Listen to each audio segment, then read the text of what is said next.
Everybody, welcome back. We're talking Marvel Snap, Kitty Pryde. Is this one of the best cards introduced to the game? Is it the most buggy card ever introduced in the game? And what are some of the best combos? We're going to look at Kitty Pryde a little bit, cover some high-level things. Let me know what your thoughts are on Kitty Pryde, any of your interactions in the comments below, or the Discord, which is linked below. All right, let's jump in. So Kitty Pryde just introduced. If you're lucky enough to get her or have the tokens, I congratulate you. I do think she is probably the best card or one of the best cards introduced to the game in a long time. Arguably the top one cost card now in the game over Sunspot. I think you're going to see her being used a lot more than him. You play her for one cost. She costs 0, but you can return her back to the hand. You don't need Beast. You don't need Falcon. You don't need some special thing to get her back in the hand. You can just pull her back. Let me show you. We got a post on Reddit. Grateful for somebody showing this, but this is the simple interaction. You play her on a turn. It costs 1.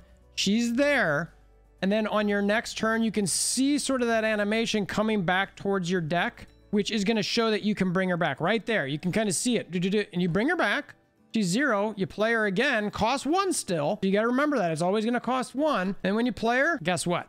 Now she's worth 2. And it's as simple as that. So the idea behind playing her is just going to be, you've got 1 energy that you can use for her, and you just play her, bring her back, play her, bring her back. Again, we're going to talk about a lot of cards that's going to synergize with, especially early cards in the game. That's one of the things I really love about this card, is it synergizes with a lot of stuff that you can very easily get. And outside of her being a new hard to get card, it's fantastic. Before we get into all the good stuff, we do obviously got to cover what I'll call is the bad stuff. There is a lot of bugs with Kitty Pryde right now. She's playable, but there is some game crashes. Before we get into those, Collector, apparently it's not working right unless you leave her in your hand. That's a problem. I think even their website showed that synergy was supposed to be very strong. And we've got Glenn from Second Dinner confirming specifically this is a bug. Pryde's not procting Collector. He knows it's a bug. When is it going to get fixed?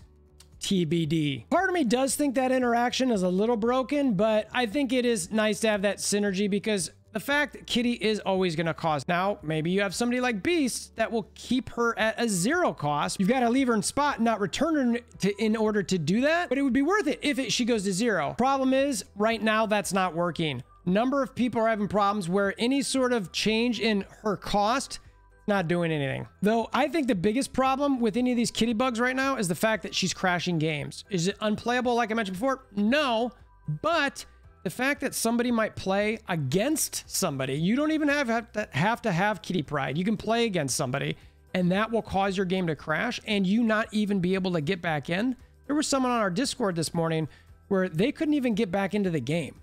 They tried to shut down the game. They force closed the app. They even went as far as uninstalling and reinstalling the game, and it still didn't work. They just had to wait. So I think that's a problem. That's something that Second Dinner should be on top of way before a card gets released in the game.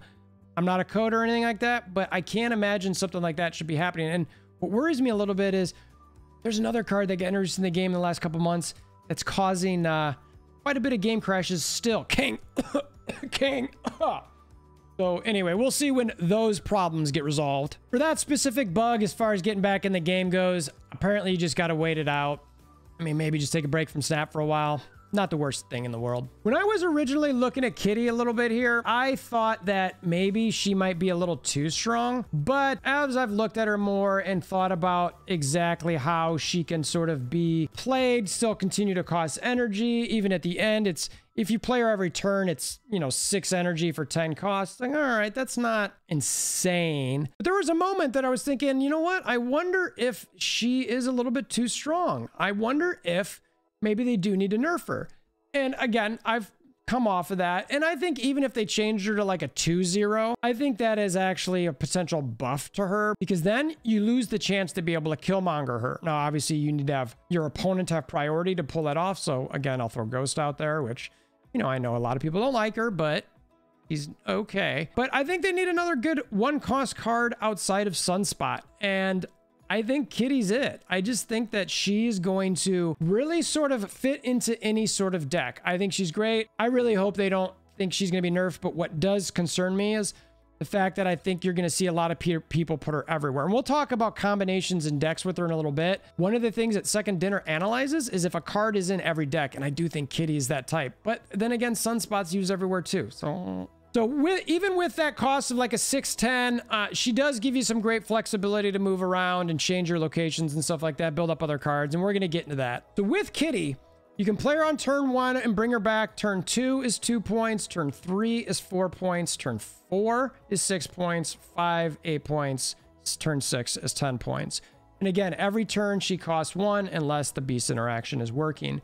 So 610 is pretty good. I think it's amazing. Now, think about her. One of the things that you can, and again, I've mentioned multiple times, any deck, but Galactus, ooh, that'd be fun. Keeping her, just like throwing her around everywhere, just doing what you're doing with Kitty.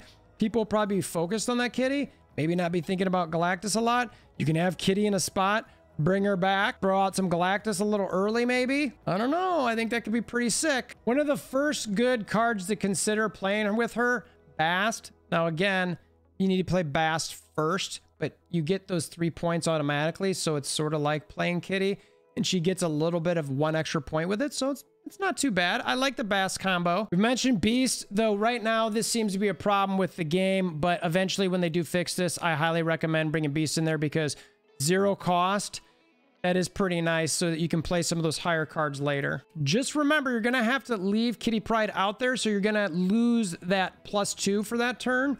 But I think, again, 0 cost is worth it. The 3 probably most obvious ones, they've got these up on Snap Zone. I think this is a great suggestion, and I think it's pretty obvious. For sure, Angela and Bishop. Collector, assuming it's working right, is another. These 3, and to me, the bounce deck, that formation of the bounce deck, she just fits in there so nice. Another one that typically gets brought up when you've got low-cost cards is Moon Girl.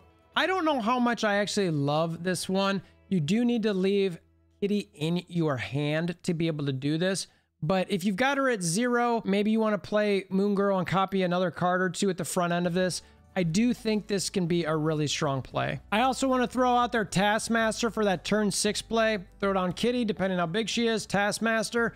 And it's not necessarily a gigantic copy like you get with some of your She-Hulks or Red Skulls, but you're also not talking about playing Shuri. So you can kind of have some flexibility there. A couple other items of note, she does not work with Luke's bar. So when you throw her on Luke's bar and she comes back to your hand, it's not giving you any points there. So that doesn't work.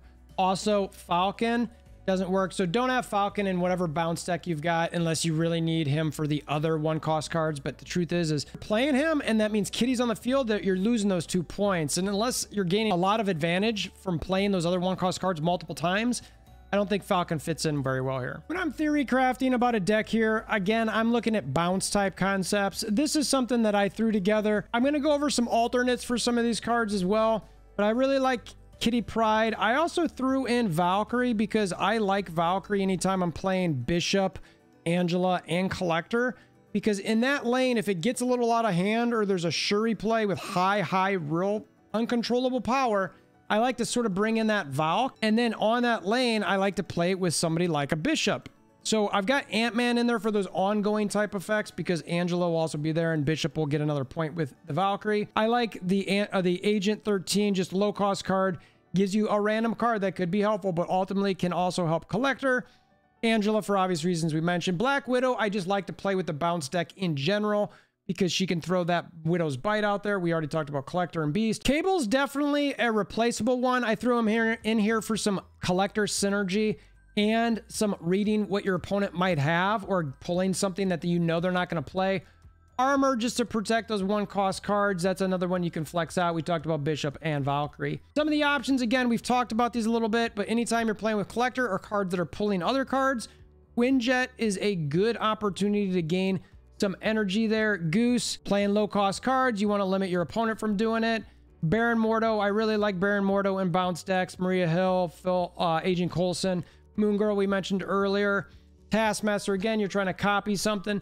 I threw in Devil Dinosaur too, just because if you're playing a lot of these cards that are pulling your cards in, Devil Dinosaur might be a good option there to put in, which sometimes that means maybe I'm thinking about Mystique as well. So turn 5 Devil Dinosaur, turn 6 Mystique, and then, you know, some more Kitty Pryde.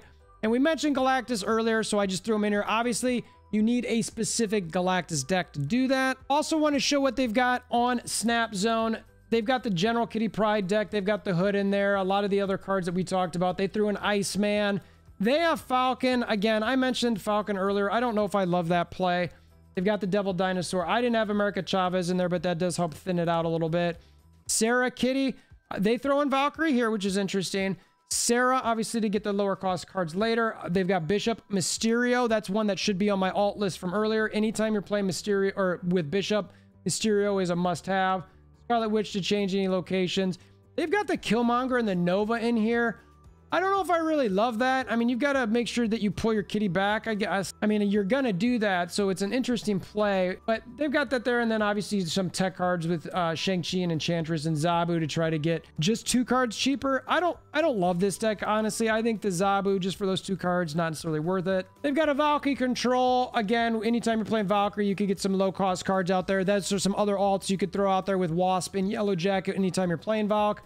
Professor X, Spider-Man. Mojo's another one you can put out there with a Valk type. Daredevil's just a great card.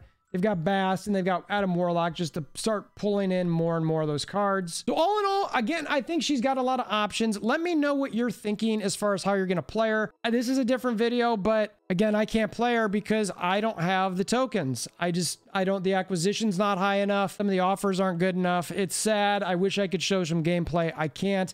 I hope to keep growing the channel so that maybe I can get some more of those offers. If you want to help support, please consider hammering down that like button or subscribing. It's very much appreciated. I hope this video has been somewhat helpful to you. If you want to chat further, please comment below or come over to the Discord. It's in the description below. There's a link to it. We like to chat there every day. Until next time, I hope you have a wonderful day.